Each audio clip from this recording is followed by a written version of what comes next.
प्रहलाद, तेरे पिता ने तेरे ऊपर कितने अत्याचार किए, तुझे कितना कष्ट दिया, और वो भी कष्ट क्यों? केवल तूने मेरा भजन किया, केवल मेरे भजन के कारण, मेरे कारण तुझे इतने कष्ट हुए हैं।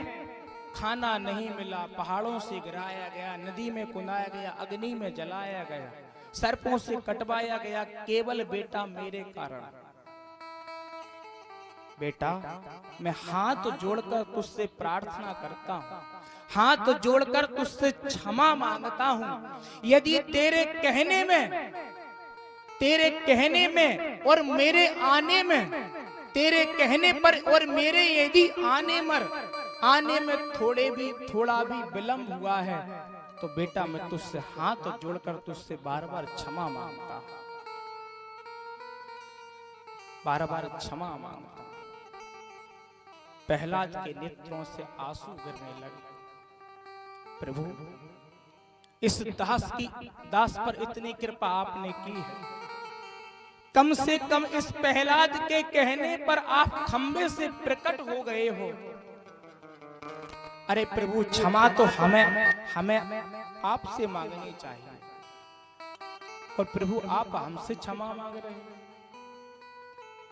प्रहलाद जी कह रहे हैं, प्रभु यदि मेरे कहने पर आप इस खंबे से प्रकट ना होते तो शायद संसार का कोई भी व्यक्ति भगवान पर भरोसा ना करता। कहता क्या, एक बार प्रहलाद ने भी बुलाया था, भगवान ना आए थे, कोई विश्वास नहीं करता, पर मेरे कहने पर आप खंबे से प्रकट हो गए। भगवान, इससे बड़ा उपकार मेरे लिए कुछ नहीं हो सकता है,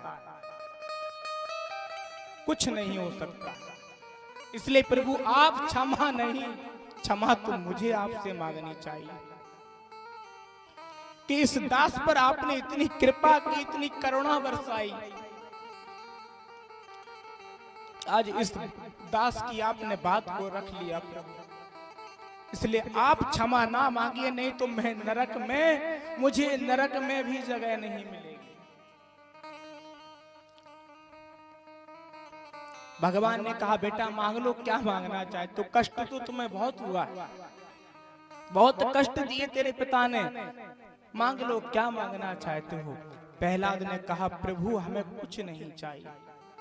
अरे इससे बड़ी क्या हो सकती है कि तुम मेरे कहने पर आ गए, इससे बड़ा मेरे लिए हो क्या सकता है। नहीं बेटा, मांगना तो पड़ेगा।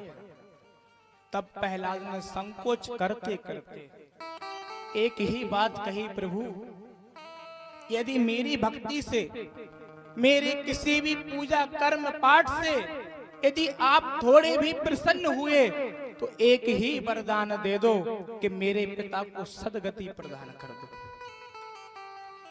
क्योंकि यदि मेरे पिता को दुर्गति मिल जाएगी, मेरा पिता नरक में चला जाएगा, संसार के लोग एक ही बात कहेंगे कि प्रहलाद जैसी संतान किसी को ना दे, कि जिस प्रहलाद के कारण उसके पिता को दुर्गति मिल गई, उसका पिता नरक में चला गया। संसार के लोग मेरे नाम को कभी नहीं रखेंगे, मेरा नाम बदनाम हो जाएगा प्रभु। इसलिए एक ही कृपा कर दो कि मेरे पिता को सदगति प्रदान कर दो, बस। भगवान ने कहा, बेटा तू कैसी बात करता है। अरे तेरे जैसा भक्त जिस कुल में पैदा हो जाता है, उस कुल की तू 21 पीढ़ियां तर जाती हैं। तू अपनी पिता की कह रहा है, अपनी पिता की कह रहा है।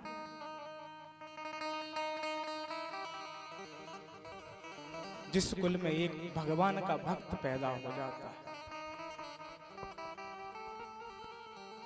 प्रहलाद जी से भगवान कह रहे हैं, फिर भी बेटा मांगना तो पड़ेगा, क्योंकि मैं बिना मांगे हुए देख तुम्हें जा नहीं सकता, बिना दिए हुए मैं नहीं जा सकता। जब तक तुम ना मांगोगे तब तक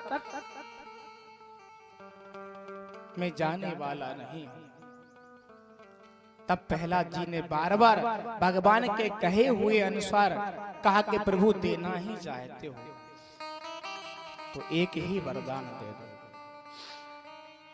एक ही वरदान दे दो कि प्रभु यदि राशि समेत कामान वरांश त्वाम वरदर सबो कामानाम हृदय संरोहम वरदस्तु वृणे परम। हे प्रभु यदि देना ही चाहे तो यह वरदान दे दो कि कभी कुछ मांगने की इच्छा ही प्रकट ना हो,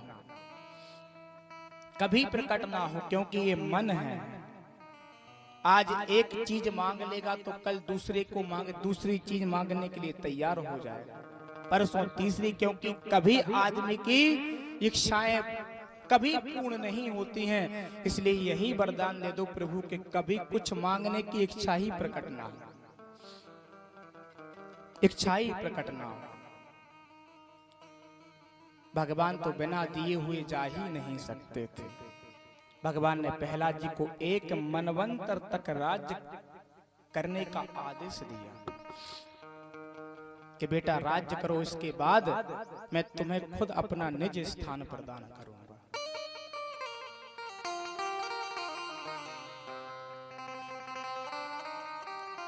यह महाराज प्रहलाद जी का पावन चरित्र है। हम कहते हैं कि भगवान आता नहीं है, सच बात तो यह है कि हमें बुलाना आता नहीं, बस बुलाना नहीं आता इसलिए भगवान नहीं आता है। भगवान तो हर स्थिति में आने वाला है, हर स्थिति में आने के लिए तैयार है।